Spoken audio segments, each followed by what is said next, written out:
Let's start today with a completely unprecedented start to the wildfire season in Canada. Fires are burning as we speak in BC, Ontario, Quebec, Saskatchewan, Manitoba, New Brunswick, and the Northwest Territories, and raging in both Alberta and Nova Scotia.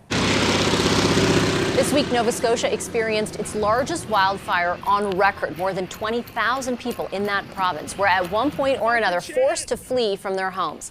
The feds have sent the military in to help, but resources are stretched. So firefighters from the U.S. and South Africa are set to arrive in the next few days to help pitch in. On a national scale, the numbers show us exactly how unprecedented the season is. Get this, there have already been more than 1,800 fires across the country, and about 2.7 million hectares have been burned. To put that into perspective, that's about the size of 5 million football fields. The normal average for the month of May, just around 150,000 hectares. So what more can be done to address the issue? Natural Resources Minister Jonathan Wilkinson is here. Hi, Minister Wilkinson. Good to see you. Good to see you. The season, season so far has been described as unprecedented, but it's still really early in the season. How much worse can it get? Well, I mean, we're forecasting a warm and dry summer. So if we're seeing the kinds of challenges that we're seeing right now, we certainly have some concern about what the rest of the summer is going to look like, for sure. And I know that this week, federal officials and ministers, including yourself, we're talking about the resources that have been deployed in the various provinces that are fighting these. It's not just Alberta and Nova Scotia, for example. It's Ontario, it's Quebec, it's other places across the country. I think it was Minister Blair who highlighted that those resources are pretty stretched right now. Can you describe for Canadians watching right now exactly what that means? Normally what happens is there's the Interagency Fire Command in Winnipeg that actually allows provinces and territories to share firefighting resources back and forth. In addition to that, of course, there are some federal resources that we can bring to the table, and including firefighters out of Parks Canada. But right now, everybody is really looking to deal with their own problems. And so, yes, they are stretched. I want to ask a little bit about efforts to kind of mitigate the issue that those resources are having to combat, and then also kind of the cause of all of this in climate change. First, on the mitigation piece, your government introduced in the fall of last year a national adaptation strategy. You assumed office, though, in 2015. Why did you wait 7 years to do that? Well, a national adaptation strategy certainly is relevant to this conversation. I would say, though, that we also have put in place programs to help provinces purchase equipment. We've put in place programs to actually train more firefighters. We actually had in place programs like Fire Smart, which is about making communities more resilient. There was more funding in the National Adaptation Strategy, but many of these programs actually predated the National Adaptation Strategy. Then why are we in the situation we are when it comes to the stretching of resources? Well, in any year where you see significant fires that are in multiple jurisdictions across the country, we often find that there are pressures, and that's why we, in addition to provinces looking to not only the federal government, but other provinces and territories, we also look to international partners in the same way that Canada provides resources to Australia and New Zealand at times. So this is not new, but the investments that the government is making are by far greater than what they have historically been. And that's partly because we expect this to be the new normal. But just on that note, because it's yes, this year is certainly the worst, especially this early in the season, but the averages have been trending up for a long time. Could you have done more earlier in order to avoid where we are right now, given the fact that your government has been talking about how climate change will lead to more severe, more frequent weather-related events like the ones we're seeing right now, since you assumed office in 2015?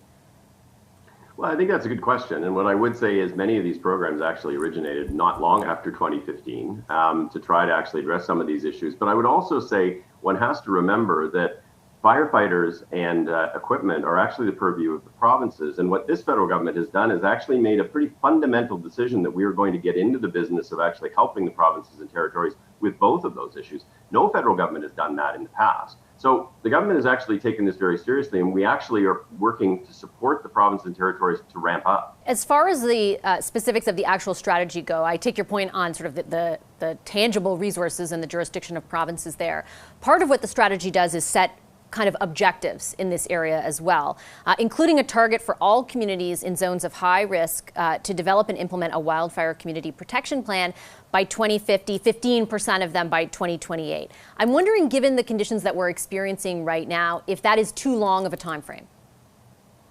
Well, I think that's something we are going to have to reflect on. I think that certainly we would all like them all to be done tomorrow. The issue is, as you get to smaller and smaller communities, it often becomes more challenging from a resourcing perspective. But I think it's a fair question in the context of what we are seeing and the accelerating impacts of climate change. Adaptation is becoming as important as mitigation. Not that mitigation is not important, but it absolutely is becoming as important as mitigation.